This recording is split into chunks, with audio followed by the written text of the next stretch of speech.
DU has been showing us what we can do, and it's that can-do spirit that I believe in.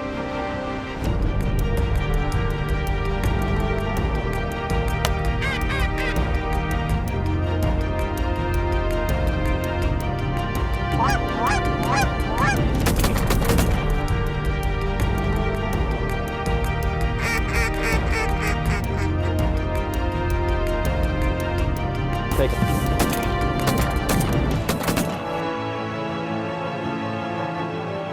Don't forget, Ducks Unlimited.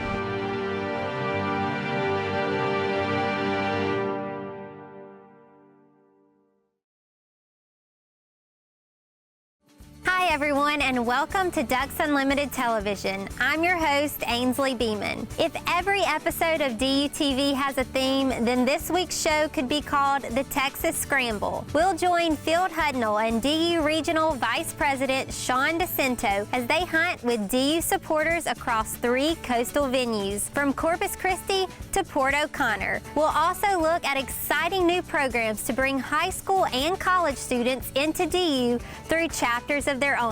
All of this and more coming up next on DUTV.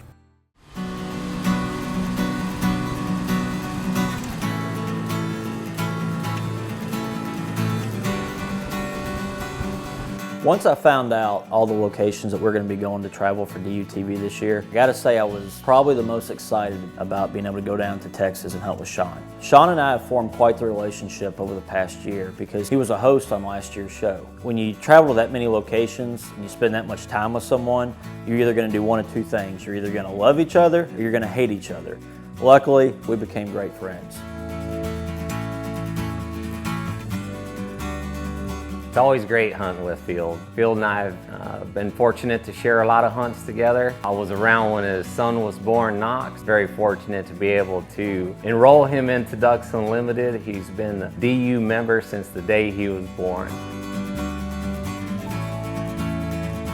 Our first morning's hunt was going to be on a public lake. So we wanted to go out and kind of try to pick our spot. I mean, that's what public hunting's all about. So we start driving around the lake and we saw a good number of birds, and we had a couple of spots that we really liked. We locked down a spot, built a little makeshift blind, and all you can do is cross your fingers and hope it's going to pay off the next day.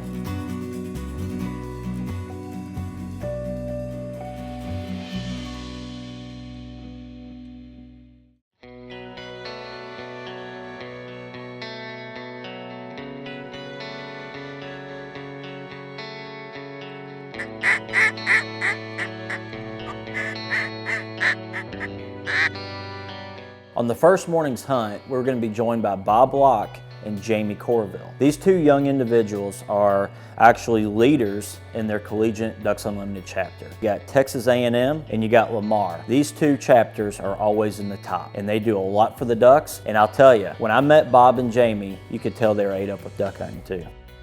Sounds like we're here with a couple of representations from the best couple chapters in the country. It's very important to Ducks Unlimited for us to engage the next generation of conservationists and hunters. Every time I get to spend time with them, it's really exciting, and I can't say enough for, not just, our Texas volunteers in the collegiate ranks, but all across the country. Just gives me goosebumps just thinking about, the future that we not only have with Ducks Unlimited with these great people, but just for the sport of waterfowling in general. Well, Bob, your all's chapter normally takes the gold, but you're sitting next to, the winner this year. We don't have to separate you 2 or anything, Yeah, do we? no, we've got a pretty friendly rivalry, but it's definitely a big rivalry between the chapters, especially in Texas. We all have a strong passion for conserving wetlands, and just the amount of friendships we're able to build throughout the university chapters, and the amount of people that we get to meet, like Sean and you guys. I mean, it's very rewarding for all of us, I think. What do you think, Jamie?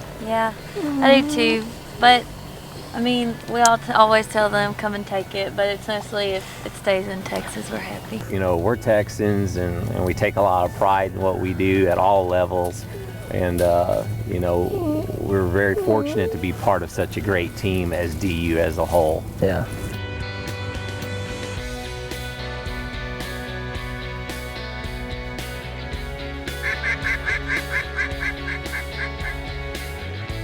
So we're sitting there, we're having a good time. We're not even paying attention that the ducks aren't flying, but we just happened to look up and there was this beautiful drake pintail just locked up doing it perfect.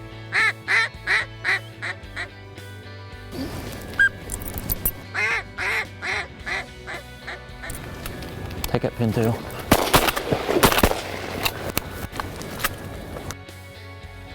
Hey, we got a duck! Awesome! That's so crazy. We're kind of like all in awe.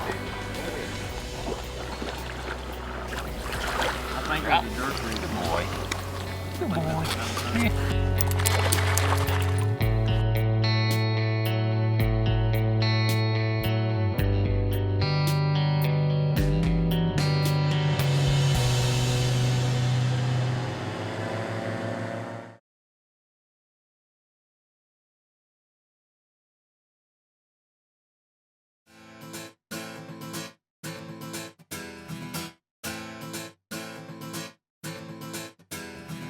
So Sean, this being his backyard, he's hunted this lake before, and he knows that unless we get a northern push, we're not going to get any new birds. So it's time to make a move. We're planning on making a move to Port Bay Hunting Club anyway, but because of the conditions and the hunting was not ideal, we decided to go ahead and head down there a day early. This club has been in operation since 1912. It's one of the oldest operating clubs west of the Mississippi River. What I love about old clubs like this is, I'm not even talking about the quality of hunting, that's secondary, but just the heritage and the history in these places. That's the stuff that I'm interested in seeing. The buildings themselves not only reflect the ages and the traditions of this place, when the bells ring, they're right on time too. I mean, I looked at my watch and they said, you know, get ready for a 4:15 bell, and sure enough, it was right on the dot. And then at 5 o'clock, the second bell comes, which means you better get in there and get you some breakfast or you might miss out. There's so much history there, you can literally just walk around the place and admire just the club in itself. So before we even went hunting, this place was already a real treat to go to.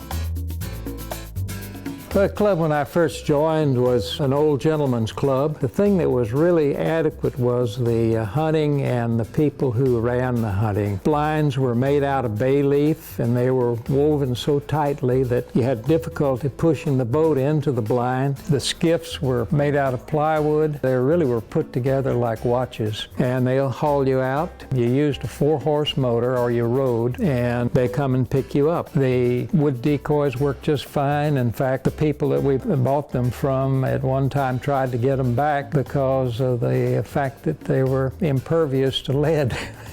You could shoot them and they didn't sink. It's a good place. Has been a long time, and I'm hoping it's going to continue to be in the future that way.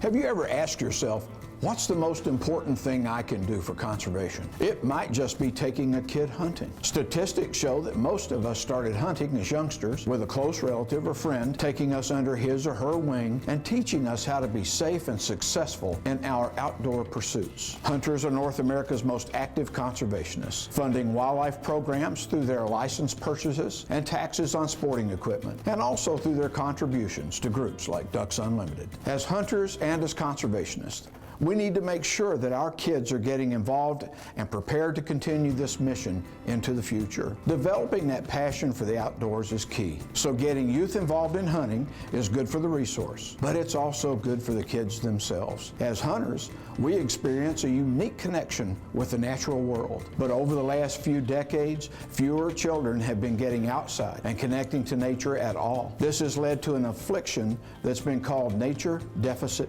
disorder. Some experts have linked this disorder to our most disturbing modern childhood trends, such as obesity, attention disorders, and depression. Turns out that exposure to the outdoors and experience in nature is essential for the physical and emotional health of our kids. Take a youngster into the field with you as often as you can. It's important for the future of our natural resources, and it's important for the future of our kids. Visit the DU website to find out more about getting kids outdoors.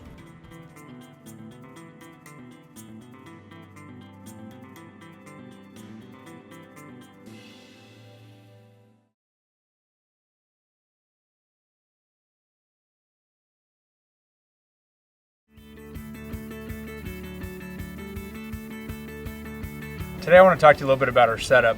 You know, we've got a north wind today and a bunch of open water here right in front of us to the south of us. Well, naturally you think with the wind at your back, water out in front of you, it's a perfect setup. Pitch out the deeks and you're good to go. In the spot we're hunting, we just don't have that much cover, and we're really having a hard time finding a good place to hide and a good place to hide the cameras.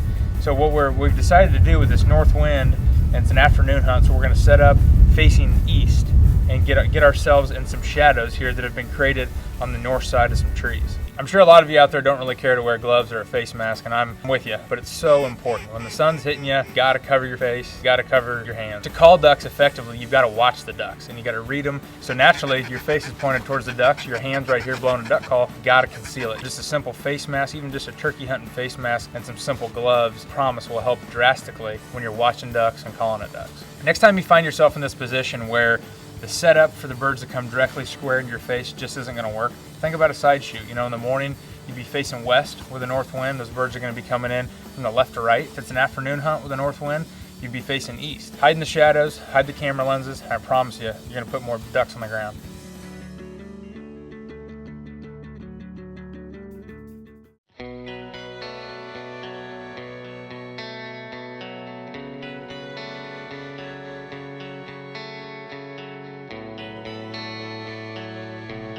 Joining us at Port Bay Hunting Club was Josh from Lamar University. And once we got there, everyone was telling us, hope you brought your fishing poles. That is not something I want to hear when I show up to a duck camp.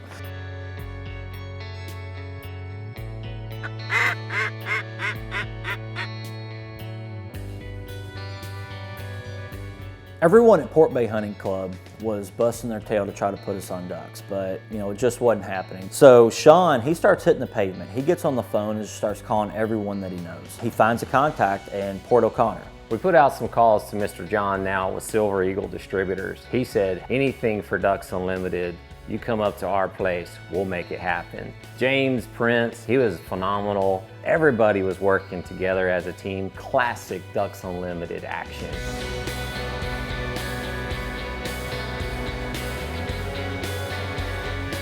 We got into Port O'Connor. These guys, they had decoys set out. Time was of the essence. By the time we got here, we had about 2 hours of shooting time. We're not set up very long, and we had a couple pintails just lock up, come right in, and just do it beautiful. Got pintails up top, pintails up top.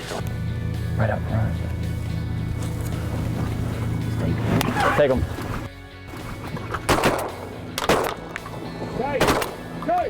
Double tap. Nice. Oh, you're doing that stuff, man. Way to go. Yes. Dust that one down there, Josh? Hey, way to go. Well, man, this is a beautiful spot, and I'm gonna tell you, this decoy spread, this is more my style. Big water, lots of decoys. Big water, lots of deeks, nice little jays coming out every time they... Hang on, guys, we got a bunch of ducks coming right over. Ooh, get ready, guys, here they come. Y'all say when. Take them.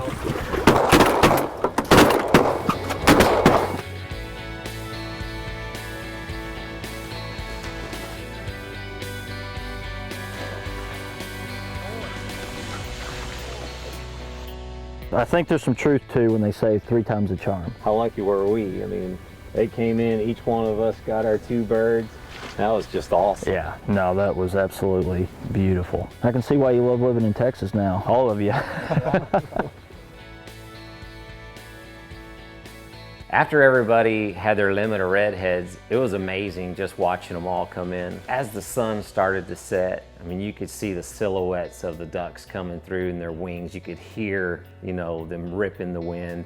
It was just amazing.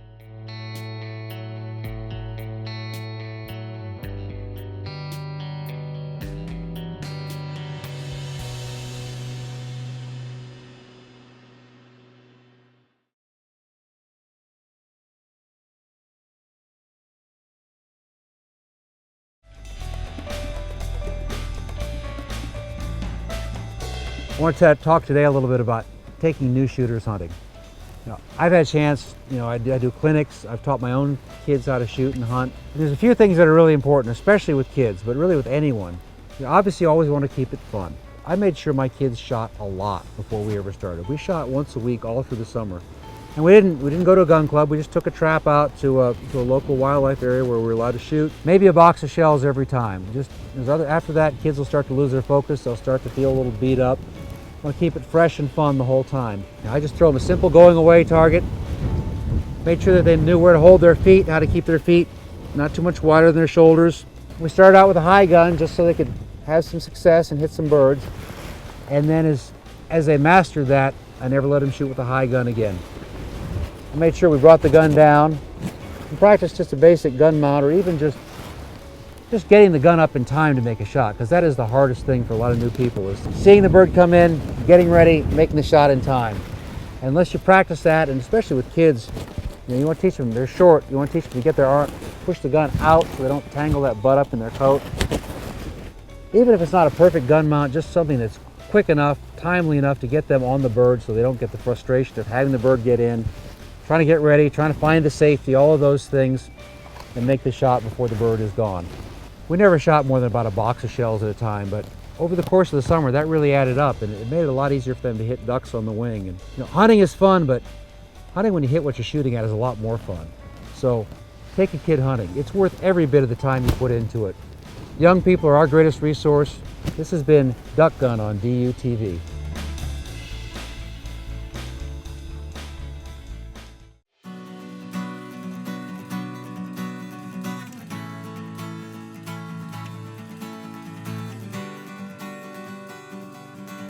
So we had a great evening hunt, and we're pretty excited about the next morning. And we're joined by Anderson Clark, who is president of his high school Ducks Unlimited chapter. I'm gonna be honest, I'm jealous. Obviously, I hadn't seen the same things that my granddad had or my dad had. The stories that they would always bring back about millions of geese filling the rice fields, and then you drive in now and you don't even see geese. That's how I got interested in conservation, because the stories that I used to hear they sound mythical. You don't see that anymore. I wish I did, and we need to see more of that. That's how I got interested in conservation. Ducks Unlimited has some high school chapters. We call them Ducks Unlimited Varsity. We feel that that's a very important component to Ducks Unlimited. It's more of cultivating the next generation of hunters and conservationists. We had a great hunt, we're high-fiving, we watched all these ducks come in, we're talking about, man, tomorrow morning's gonna be awesome. We all went to bed with, dreams of flocks of redheads coming in the decoys, and then reality smacks us in the face. Duck hunting, you can have all the signs and all the makings for a great hunt, but it's waterfowl hunting and it can change overnight, and it did.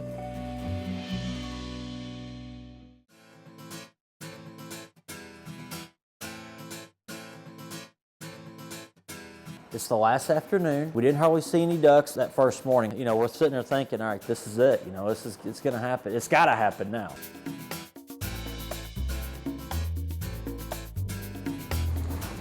Take him. Nice! Give me 5, man. Sorry. Anderson Clark. Nice. Johnny on the spot. Beautiful, man.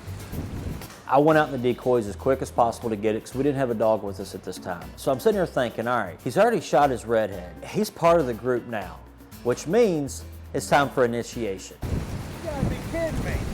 Banded? First redhead ain't banded. That's the first banded bird I've ever shot. No, I'm sorry, brother. Oh, you Ah, that's awesome. Told you, man. Ain't no one safe. Nice shot. That was awesome.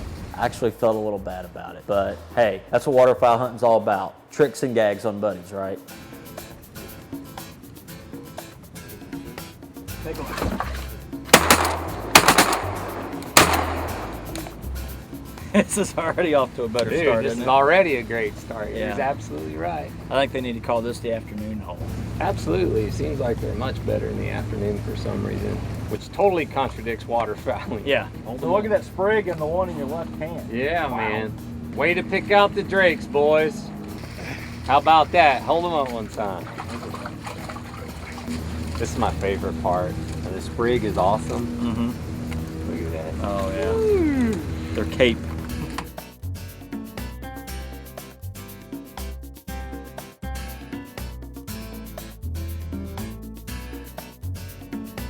What made this trip so special was having the opportunity to hunt with all these different levels of Ducks Unlimited volunteers. You had the high school level, college, all the way up to the board of directors. These people came from all across the state for one reason.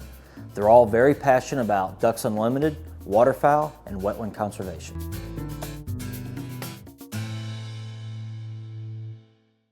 Experiences like this are only possible through the continuing efforts of conservationists, now and into the future. With nearly 50,000 members, Ducks Unlimited's Green Wing program is one of the greatest recruiting programs ever. Building on that success, DU's programs for high school and college kids are helping develop the next generation of conservationists. Visit ducks.org to learn how to get involved with the DU Varsity or Ducks University chapter in your area. For all of us at Ducks Unlimited, thanks for watching and happy hunting.